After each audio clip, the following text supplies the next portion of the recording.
10 years is a long time.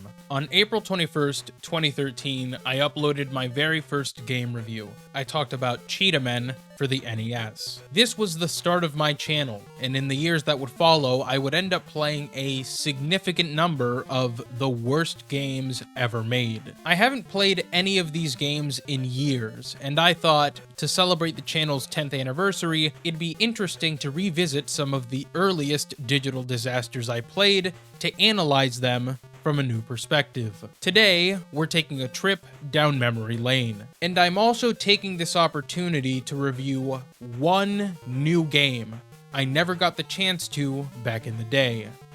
This is games I strongly dislike.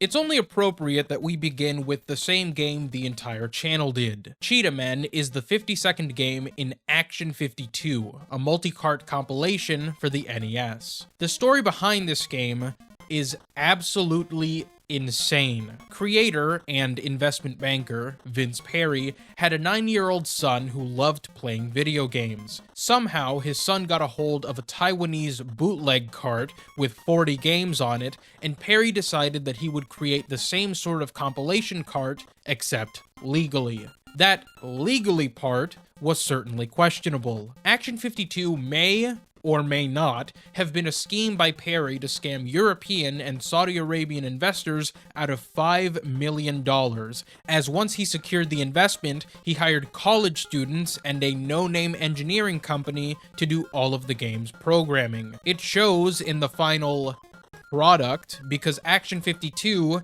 is abhorrent. All of the games are terrible, and some don't even work. In Action 52, you play as single-cell amoebas, 700 different spaceships, and incomprehensible creatures. Cheetah Men was the only game with any real effort behind it, likely done in the hopes that they could sell toys and make a series from it, but those went down the toilet when the game bombed and Perry allegedly disappeared with the rest of the money. A little known fact is that I actually used to record my old videos in the same cave that Vince Perry hid from the Saudis in. I'd love to sit here and tell you that I came to some astonishing realization about Cheetah Men, but that'd be a lie. Cheetah Men is still barely playable garbage. At its core, Cheetah Men just never understood the most fundamental concepts of game design. With the way it looks and plays, you'd think it came out in 1983, but Cheetah Men released in 1991, after Super Mario World, which leaves the game no excuse to be this bad. The first level is already confused, because Cheetah Men is a side-scrolling platformer where the first level doesn't even have a side-view camera angle. All of the other levels do, so why doesn't this one? You've heard of speed runs, but in Cheetah Men you can do death runs by immediately moving to this pit and exploding. What you'll learn from the first level is that Cheetah Men is incredibly unfair due to the aforementioned lack of understanding of how a game should actually work. In this level, you play as Ares, who has 2 ladies' toys he shakes at foes. Killing enemies as Ares is inconsistent because he has no range and enemies have to be right in front of him to die. This results in taking damage when you shouldn't, especially because the game loves to spawn enemies before you can even react to them. Of course, you can also die to pixels. The game's obstacles and hazards are placed randomly, and their kill zones are very misleading. You know how every platformer of this era had a mechanic or a sign telling you that the level was over? Well, Cheetah Men doesn't. The second level actually resembles a platformer and is probably the best of the bunch, if only because you get to fight Saddam Hussein. The sprite for Hussein is recycled from another Action 52 game, and I guess they were running low on funds from Perry, so they just reused it instead of making a new enemy. The second level has a boss, though calling him a boss is like calling Cheetah Men a game. It's technically true, but that doesn't necessarily speak to quality. They just jump all over the place, and you swing until they die. The third level has a random spike in difficulty as you switch from Ares to Hercules. Hercules is worse than Ares, as he has even less range and is bigger. It almost feels like Hercules isn't in the correct scale, because he's so big that enemies and their projectiles are very difficult to avoid. The strategy here is to just keep moving. If you don't, you'll be shot at, and given how big you are, you'll inevitably get hit and die. Note that this strategy doesn't work all the time, because you have to watch out for toy cars. A genuine question I have about this level and the rest of the game is how it was tested. It had to have been tested in some capacity, but I wonder if whoever did had invincibility enabled, because I find it very hard to believe that anyone put themselves through this multiple times if they could die. The fourth level is more or less the same as the third. There's now conveyor belts and water pipes that you can't stand on for too long before you have to move on to the next platform. It's interesting that someone even bothered to code these, but they're more annoying than anything else because the level spawns enemies as you're jumping off them, so you can easily die by taking damage to something you couldn't possibly predict. The fourth level's boss is bullshit. He just appears and instantly kills you. This is what I meant about the whole testing thing, because you can beat this boss by standing at the very edge of the screen and hitting him, but look at this. There's no way this was the intended solution. Either whoever tested this had God mode, or it just wasn't tested at all. Cheetahman's fifth level gives a lot of credence to the not tested at all theory. Here you play as Apollo, who has a crossbow. You'd think that would make things easier, but it doesn't, because the enemies never attack you in the line of sight of the crossbow bolts. I have an easier time hitting Kraber headshots in Apex Legends than hitting anything with this stupid bow. Since the crossbow is so unreliable, it takes tremendous effort to make it halfway into the level, and even then, it doesn't let up. It starts throwing enemies at you that are lower than the bolts you fire, so you just have to avoid them somehow. I discovered that sometimes these enemies won't spawn, and that's the only way I made it through. Then something magical happened. It's been at least 8 years since I've played this game or seen any content on it, so I had completely forgotten that if you fall in this level, you're transported to a 1-up room and then you get warped to level 10. I genuinely couldn't believe it. And this is the perfect way to end this segment. Cheetahman is a buggy, barely designed mess of a game, and my opinion on it has not changed, nor will it ever.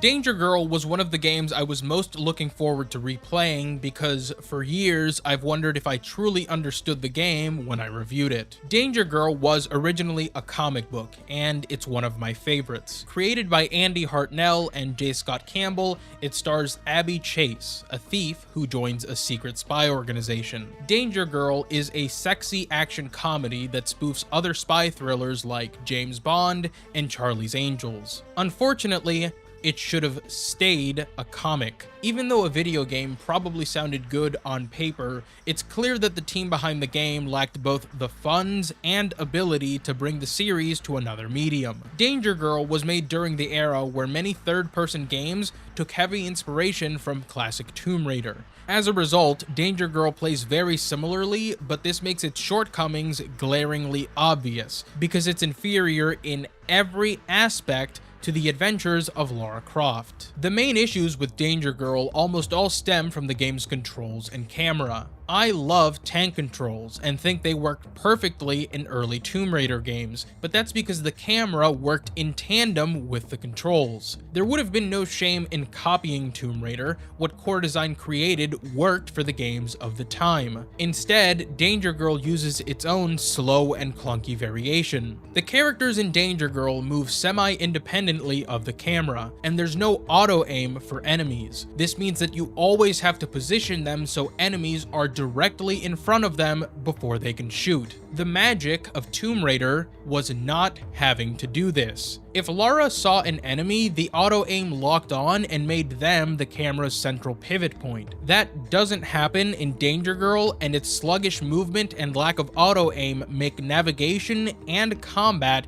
painful. It doesn't help that the game's level design is composed of countless 90-degree angles. You can use the L and R buttons to guide Danger Girl's characters around corners, but the camera doesn't move with strafing. It only moves with directional inputs when you turn the character. Danger Girl has an aim mode, so you can theoretically have more control over your aim, but it's awful. Aiming is either too slow or too fast, and for some godforsaken reason, the aiming in aim mode is also inverted and you can't change it. If that wasn't enough, aim mode has aim punch, so when you get shot, your reticle moves, making it even harder to shoot enemies. Performance-wise, Danger Girl is also a disaster. The game constantly feels like it's playing at 20 frames per second, and it has slowdowns that degrade performance even more. There's this annoying input delay too, which makes precise platforming nearly impossible because you always have to press the jump button well before the character is near a ledge. On top of everything I've mentioned, Danger Girl has no checkpoints. If you die at any point in the levels, you have to restart from the very beginning. Danger Girl is a game that gets worse the more you play it, and that was essentially my experience replaying it. Starting out, the first level did give me a bit of hope. It's got some non-linearity that I never gave it credit for. You have to backtrack for objectives, and the objectives are varied and all require different solutions. There's even secrets in the level, but the game has no reward system, which makes secret hunting pointless. The secret spots just give you more ammo and health, both of which have limits, and neither of which carry into other levels. Now, I must have repressed the memory of playing Danger Girl's second level for 10 years, because I didn't remember it being this goddamn terrible. Here, you play as JC, a character exclusive to the game. What makes this level atrocious are its objectives. The first is to save workers who are being held hostage. The problem is that the second the bad guys see you, they will shoot them. Aim mode is way too slow and inaccurate to dispatch both enemies quickly, and JC only has a revolver and a shotgun, so it takes even longer for them to die. If they kill 3 workers, game over. The second objective is to defuse bombs. Defusing each requires you to repeat a series of inputs 4 times. They're visual, but they also make sound, which in theory would make it easier to remember the sequences, except the game's own background music is so loud that it's hard to hear the beeps from the diffuser.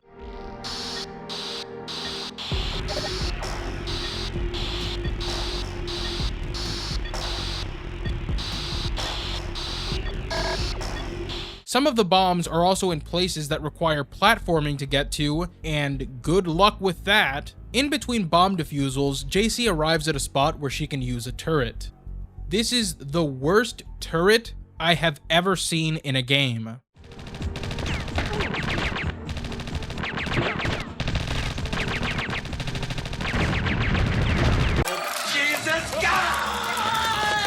In Danger Girl's third level, you play as Sydney Savage, whose signature weapon in the comics is a whip.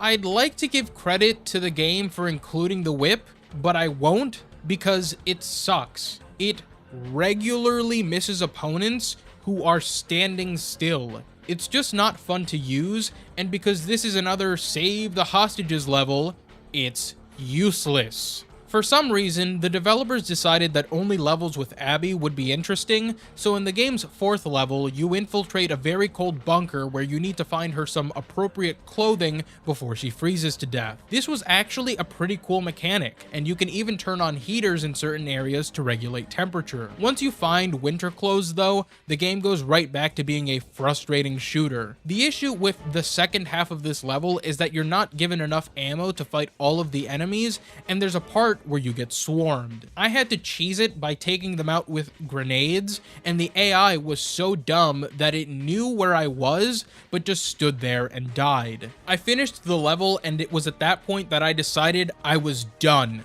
with Danger Girl, because I had no interest in playing more. Ultimately, besides playing like shit, Danger Girl's biggest sin is that it simply doesn't translate any of the humor or charm of the comic book. There's jokes during the openings of missions, but they fall flat, and the voice acting isn't great. The 3D cutscenes look bad, and I can only assume that they didn't do 2D cutscenes that emulated J. Scott Campbell's original artwork because of time and budget. Danger Girl was a game that tried to punch far above its weight, but got knocked out colder than Abby's nipples from the 4th level. It's a shame that Danger Girl was much worse than I remember, but at least I can always forget this game exists and go back to reading the comics.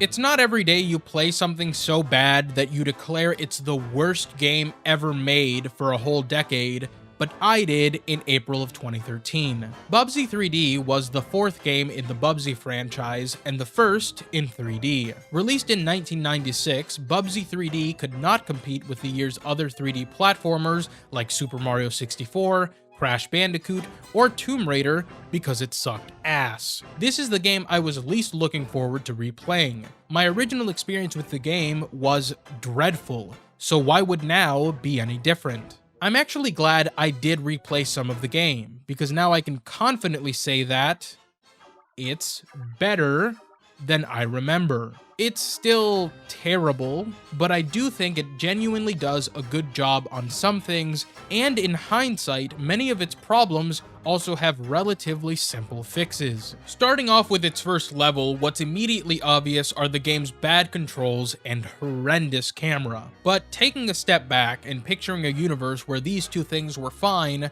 I think that Bubsy 3D does a great job of tutorializing its mechanics. Many games of this era still partially relied on manuals to teach their players, but Bubsy 3D used voice acting, item placement, and scripting to show you how to play the game. Bubsy's lines are certainly grating, but I understood what I had to do in this level and how its mechanics came together to form the game's experience. Bubsy 3D's camera and controls aside, the game's levels are surprisingly serviceable, especially considering their exploratory nature, which we'll talk about in a minute. Obviously, we don't live in a world where Bubsy 3D has a functioning camera or good controls.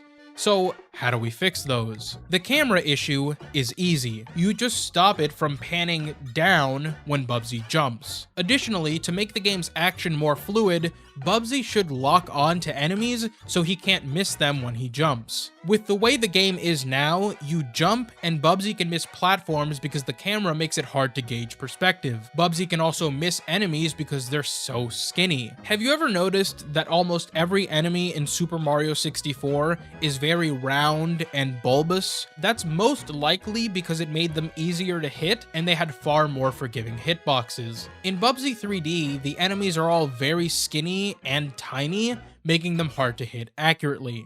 The controls themselves are also an easy fix. It's hard to move Bubsy because it feels like he weighs a ton and is moving on ice. Bubsy's movement just needs to actuate inputs faster, and the overrun feature where Bubsy keeps moving even after there's no input should be removed. Those are the two things in the game that cause the most headaches by far. It also wouldn't hurt to make Bubsy's turning speed a little faster. I was shocked to rediscover that Bubsy 3D has a look mode, which is very useful for navigating its levels. The levels in Bubsy 3D are built to be explored in search of the game's main objectives and secrets. The game actually does have secrets and a real reward system. The level design itself isn't that bad. What makes navigating a pain are the controls. There are times where the levels can feel directionless, but I think that's more of a problem with the way the game looks. You can get lost in the game's levels because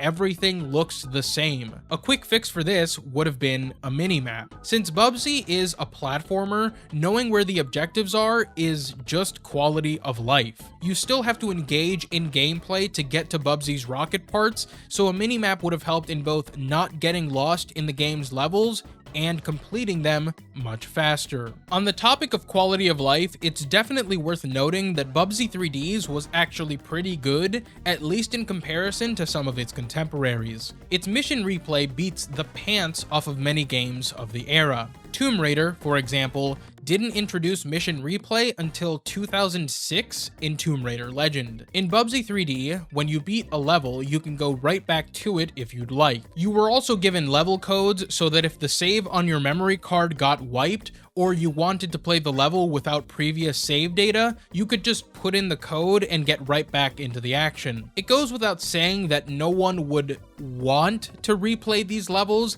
and level codes existed long before Bubsy 3D, but the system as a whole was serious forward thinking on the part of the devs. We've talked a lot about the game that I'd love Bubsy 3D to be, but sadly, there is just the game that Bubsy 3D is. It's not fun, and while replaying, I almost gave up when I got to the first boss because of how bad it is. I sat there for a good 5 minutes not knowing what the hell to do because it doesn't show you and the mechanics aren't demonstrated in prior levels. You have to glide off of the enemy's attacks that hit the floor to fly up and hit them. The camera, of course, makes this almost impossible because there's no indicator for when Bubsy is actually in a spot where they can hit the boss. The game's controls make it hard to navigate the small level too and lead to random nonsense deaths. After that, there's swimming levels that have cheap enemies you can't avoid, and the underwater nature of the levels throws all the platforming you learn to do out the window because nothing works the same way. And that was enough Bubsy 3D for me, because if I had played any more, I would have thrown my controller through my window. Bubsy 3D is undoubtedly still one of the worst games I've ever played, but if you look hard enough, there are some things it does which it deserves credit for. The same cannot be said for the next game we're going to talk about. Dark Castle on Genesis is 100% dog shit. There's no nuance here, the game doesn't have any, and it certainly doesn't deserve it in discussions about it. For everything I can say about Bubsy 3D, I can at least play past its first level. Dark Castle must have been one of the most returned games of its time in the context of the few people who bought it. It's an infuriating mess that makes cheetah men look semi-appealing. The objective of Dark Castle is... I have no idea what the objective of this game is. According to the manual, you play as Prince Duncan, and you must rid the lands of an outcast known as the Black Knight, who resides in the Dark Castle. When you enter the castle's Great Hall, you must complete 3 quests before you can slay the knight. Except, that's not true, because you can just go into the path that takes you to the Black Knight immediately and defeat him. You'd think that makes the game super easy, right? No. In Dark Castle, you play as the world's biggest pussy. Duncan dies when he touches a rat, and he falls over everything. You may ask, how do you defeat any enemies? Well, in any other game programmed by normal humans, you would just press a button and the character would shoot or throw something, but in Dark Castle, you have to aim the character's arm, then shoot. If this looks miserable, that's because it is. The enemies move far too quickly for this to be a fluid experience, and you often have to shoot them from a distance before you even start moving in the level. Since Duncan has the durability of toilet paper soaked in 30-day-old piss, the platforming is dreadful. If he jumps from too high a height, he'll get confused in midair, stunned, and then this stupid animation plays for 20 minutes. The game is actually busted as well because the bats have hitboxes much larger than their sprites. Touching them once kills you, so many times you die before anything visually touches you. One of the most annoying things about Dark Castle is its music. You can turn it off, but then the game bugs and perpetually plays one note.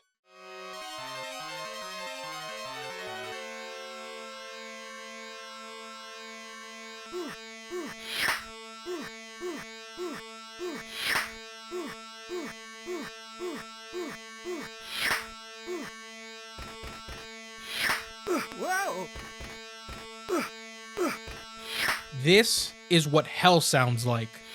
What I'm playing here is the Sega Genesis version of Dark Castle, but the game originated on Mac and was later ported to everything under the sun. MS-DOS, Commodore 64, Amiga, Atari ST, Sega Genesis, and even the Philips CDI. While these versions of the game are graphically different, they're all effectively the same game, a one-to-one recreation of the original. The Mac version is still difficult, however, this is greatly offset by the fact that you can aim with a mouse and you move with WASD. If you'll believe it, Dark Castle on Mac won many awards, and in my opinion, they were well deserved. In 1986, the Mac version was a tremendous hit, so why didn't the game translate well to consoles? The problem with the console ports is that they all keep the same controls, even though the game was originally designed to be played with a mouse and keyboard. It's baffling to me that no one on any of the teams behind the numerous ports thought to make any changes to the controls to accommodate the new platforms they were on. Case in point, Dark Castle on CDI is easily the worst of them. Due to it having the same gameplay as the other versions, it's got the exact same flaws, but this time it's combined them with the frame rate of a flip book. There's also input delay when you press buttons too, making the platforming outright impossible. This, along with everything else like the horrid music and the absurd clownish sound effects, make it one of the worst games I've ever played. Up to this point, I've been talking about games that I've already dismantled in the past, but it's time to turn our attention to one of the worst games I never got the chance to cover. It wouldn't be a throwback video if I didn't mention Rogue Warrior. Rogue Warrior is the best, worst game ever made, and I'm sure that if you've been watching me for a long time, you've had many laughs every time I've played it. Now, Rogue Warrior isn't the game you're about to see, but it is related. Also related is Tomb Raider, which I've mentioned a few times already. Tomb Raider was developed by Core Design. They worked on the first 6 games until the infamous Angel of Darkness nearly killed the franchise, and Tomb Raider was given to Crystal Dynamics. Core, however, did not cease to exist after they stopped working on Tomb Raider. In fact, they were eventually bought by Rebellion, and the second game they developed as Rebellion Derby was Rogue Warrior. But there was another, and it is so bad that it makes Rogue Warrior look like Game of the Year.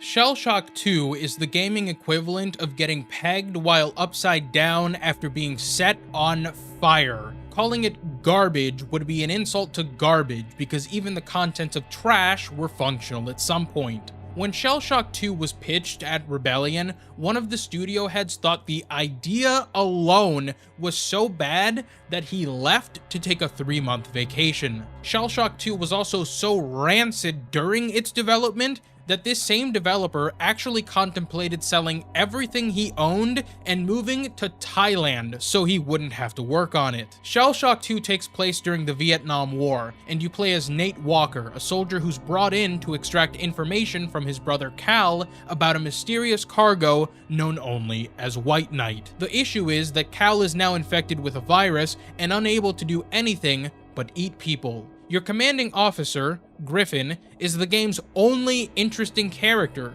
and that's because he's the only one with a personality. Give him a 20. 20 cc's. Nah, $20. Yeah, 20 fucking cc's. Well, that's why you here.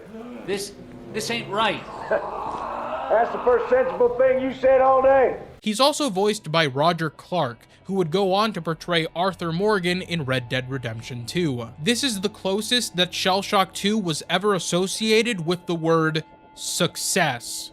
After your brother Cal kills the guards watching him, he escapes and you and Griffin have to find him to locate White Knight while fighting the entire Viet Cong to put an end to this madness. Playing Shell Shock 2 is like being trapped in a Steven Seagal movie, except there's no Steven Seagal to make fun of. What's left is its nonsensical story that feels like a fever dream and some of the all-time worst gameplay in a first-person shooter. You just know a game's going to be awful when the very first enemy encounter is a quick time event where the buttons you need to press change when you hit them. The first level exposes the entire game as one that was made by people who had never worked on a first-person shooter before by failing at the most basic things. For example, the game can't get shooting right as you're more accurate in hipfire than you are aiming down sights. Nate also moves like he's got a 20-pound weight hanging from his balls, and when you sprint,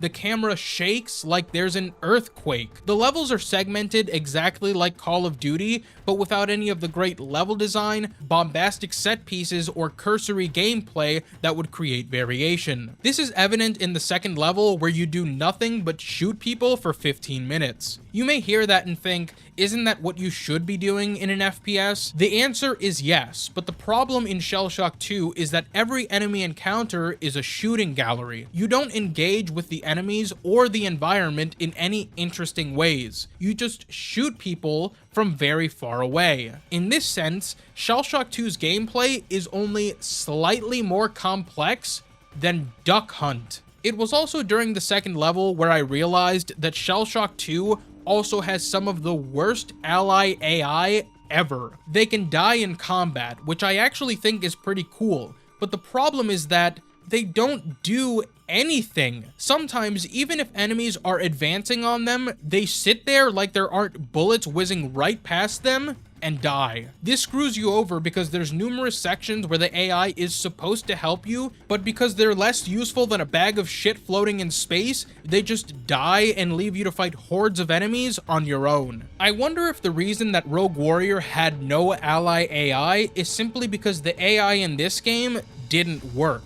We'll never know. In the game's third level, you get hit by enemy artillery. Once you wake up, you meet this very nice lady who I've forgotten the name of, so we'll call her Sergeant Funbags. Sergeant Funbags exists for no other reason than the game to have some shred of sex appeal. This is very transparent because her character has zero importance. You could take her out of the game and nothing would change. This level sees you fighting in the trenches. There's nothing remarkable about it besides this underground section where you have to do QTEs in the dark. It was at this point that I realized that being in the QTEs makes you invincible, but the enemies still try to attack you. Where have I seen this before? Once you emerge from the tunnels, you see Sergeant Funbags again before she's randomly killed. What a great character. I contemplated being done with the game right then and there, but I wanted to see how much worse it could get, and I wasn't disappointed. The fourth level attempts to be more horror-based by taking place in a mansion where you fight infected. It's not scary, nor could it ever have been scary because the AI is a joke, and the flaws of all the game's systems make it impossible to be immersed. It has the game's first boss battle, which is stupendously terrible because they're just a bullet sponge. A cheating bullet sponge at that, because they charge you with an unavoidable attack and your only recourse is to shoot back and pray you don't die. In the final part of the mansion, the game gives you grenades to kill a large number of infected with, and it's the least fun I've ever had killing zombies in a game. Something to note about this game's levels is that they're all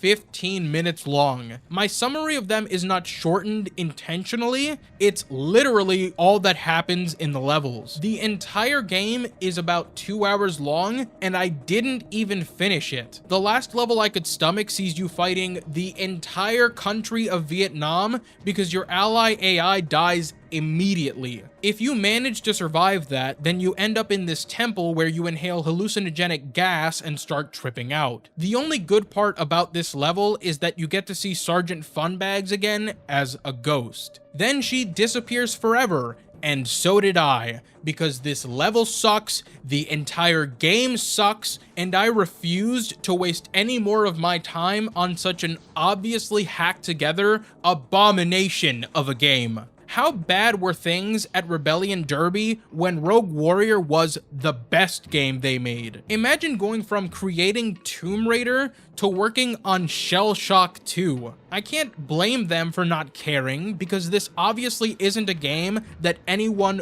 wanted to make. It reeks of clueless publisher mandates and a development team with no morale at all. Still, it's horrible to play and is one of the worst ever. I am offended by how bad this game is. I resent the fact that I will die someday and I spent a single second of my life playing this instead of doing literally anything else. E.T. got buried in a landfill. Shell Shock 2 should be buried at the center of the earth. I don't just hate this game, I fucking hate this game. Shell Shock 2 Blood Trails gets the final rating of Rest in Piss. And that's that. This was fun, and I hope everyone enjoyed it. It's hard to believe that I've been doing this for 10 years, but it's even harder to believe that some of you guys have been here from the very beginning. Content creation is not easy, and I feel like I've never been the best content creator. There are many aspects of content creation which I still struggle with to this day, but I've always had the fortune of knowing that no matter what, someone will always be watching the things I create. I am incredibly lucky to have had all of you as my fans. I don't know where I'll be 10 years from now, but I do know that the last decade of my life has been unforgettable, and I'm very happy I lived it. Thanks for watching, now and always.